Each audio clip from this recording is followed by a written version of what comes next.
to save the day. How do you feel about the feedback, the excitement for your film here today? Do you think it's, especially for this crowd, these are the kinds of fans that are going to go see these movies? You know, I think that there's a tremendous responsibility on our part to make a cool movie, and you know, I'll admit it was a little nerve-wracking to show a couple minutes of it up on the screen, but I could hear people screaming and yelling, and God, they love Jackie here. You know, I mean, Jackie, I think, is the hero of Comic-Con, and people, you know, when people see what he did with Freddy Krueger, they're going to be blown away. So it felt pretty good to show a little bit of it today. Well, it's kind of terrifying for you, too. I mean, I've talked with the producers, I've talked to Jackie. You're doing this is a film that people hold close, near and dear to their hearts. It must be a little nerve-wracking for you to take on this role and take on as a director, bringing him to life again. You know, I love the responsibility, and I love and also I feel the pressure that, but the one thing I can say is that, you know, the same way that Batman is a beloved franchise, and I think Tim Burton is an incredible filmmaker who took an iconic character and took his take on it, and then Christopher Nolan did his thing.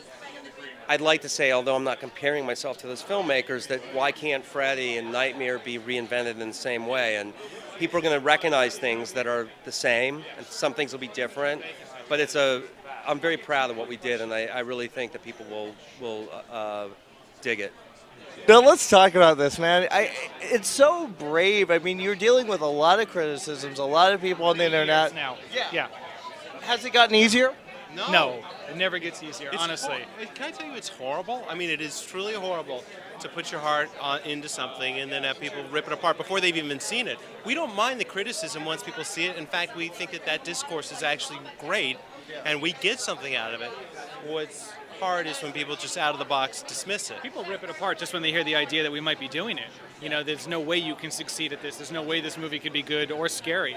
I mean, that's the first thing you hear before even a script is written. So, you know, it never gets easier. Well, it's one of those things that the horror genre is so just intense on. They love their classics, and they hear that. No, you can't do that. It's like you're raping my childhood type of thing. I mean, we heard it from Texas Chainsaw. I mean, which was where we heard it probably the worst, I think. Well, but we're not raping their child. Their child is right there in their VCR whenever they want it. This is a new child for them. They can have two. It's just a choice. See, people? Now, let's talk about what are the changes. What are you bringing to life for Nightmare on Elm Street that couldn't have been done, you know, back in 1984? Well, what you're going towards is more of a technology thing, and that really wasn't our angle. Our angle was more, let's make it really scary like the first one was. Let's not have a Freddy who's joking around and kind of lighthearted. Let's just have a really freaky, frightening guy terrorizing these kids, and that's what we went for. That was our angle.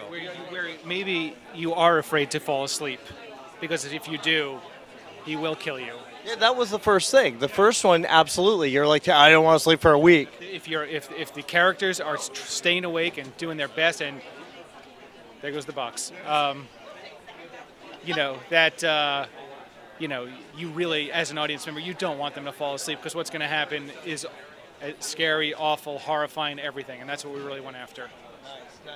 What else? What's next for you guys after this? I know you guys got so much on the plate. Actually, we don't have anything right now. We, our company is just the two of us and Michael Bay, and we focus on the movies when we make them, and then when we can come up for air, then we start looking for another movie. So Friday the 13th Part 2? Yeah, that's what we'd like to do next. That's what we're hoping is our next movie. The script will come in about a month, and by then we will have the post on this underway, and we're hopeful that the script's good enough that we're able to go make that. We'll be off to Crystal Lake. I would say make it gorier, and you got yourself a deal. Okay, awesome.